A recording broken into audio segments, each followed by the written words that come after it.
या मालिकेचे पूर्ण एपिसोड्स पाहण्यासाठी ZEE5 ॲप डाउनलोड करा। हो वहिनी साहेब, सोडा हो, खरंच नांगर सोडा, पाया पडतो मी तुमच्या। ओ, एकच कॅसेट किती वेळा लावणार हो तुम्ही? जाऊबाई, आता हे काय नवीनच सुरू केलं? अहो नवीन कुठं? तुम्ही सांगितलं तसं नियम पाळायला पाहिजेत, मग आम्ही नियम पाळतोय।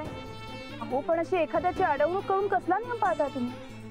अहो नाही अडवणूक करून नाही काही, आचारसंहिता।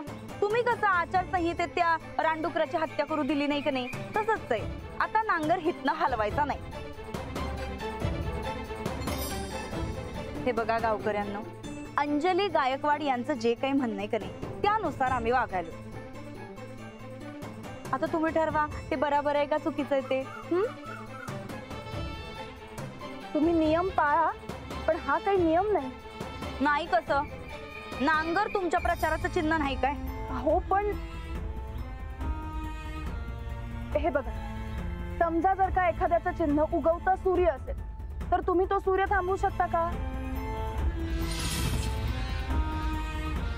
तसंच हा नांगर सुद्धा पूर्वीपासूनच आहे, याचा आणि निवडणुकीचा काही संबंध नाही। येडेपणा आहे सगळा। अच्छा, म्हणजे तुम्ही करताय ते शांपणा आणि आम्ही करतोय ते येडेपणा वय? हे असं भेदभाव करणं बरोबर आहे काय? हा, असं स्वतःचा शांतपणा दाखवणार बघा गावभर, तेव्हा आत्ताच विचार करा काय करायचंय ते करणारच आहे सगळी।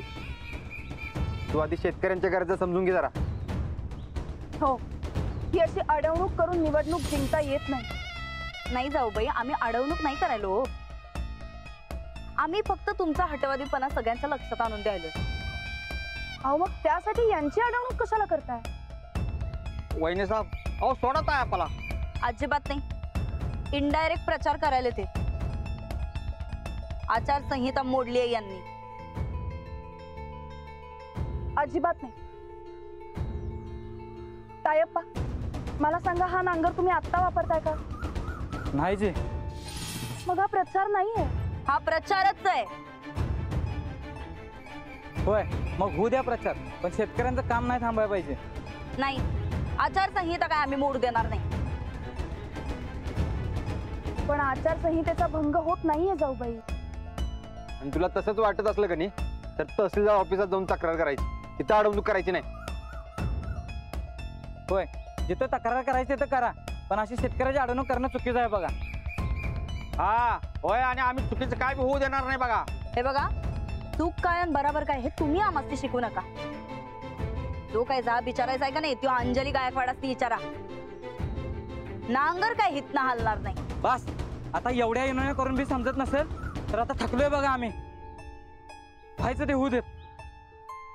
तुम्ही आता चुपचाप नांगर सोडा वहिनी साहेब। धमकी? आम्हासनी धमकी? जा, आता तर हलणारच नाही नांगर। गोडी गुलाबी समजत नसेल तर तुम्हाला समजेल अशी भाषाच वापरावी लागेल। काय रे गावकऱ्यांनो? हे बघा जाऊबाई, आता जर का वाद झाले ना तर आम्ही कोणीही मध्ये पडणार नाही, हे लक्षात घ्या। 2-4 टिप्पीरे बसल्याशिवाय लक्षात यायचं नाही।